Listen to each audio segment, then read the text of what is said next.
So this entire project, this is my greatest work to me. It was built off of scriptures, Romans 13:11, which, knowing the time right now that we in, it is high time for us to wake up out of sleep.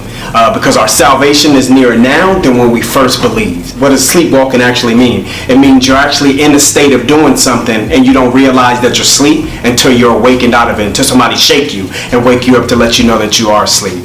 It's being insensitive to our responsibilities, because when we sleep, what are we paying attention to? What are we aware of? Absolutely nothing.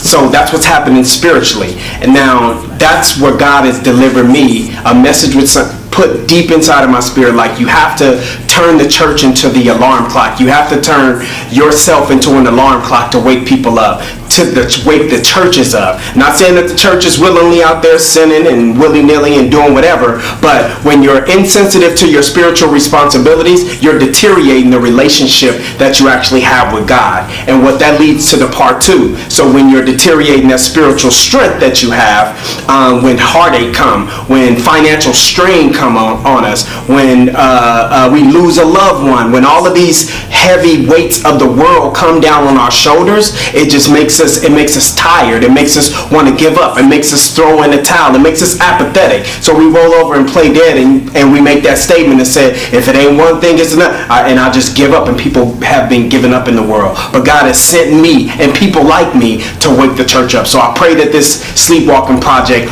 wake everybody up and reinvigorate them for the love of God and the fire that God has locked on the inside of you. Sleepwalking. Wake up.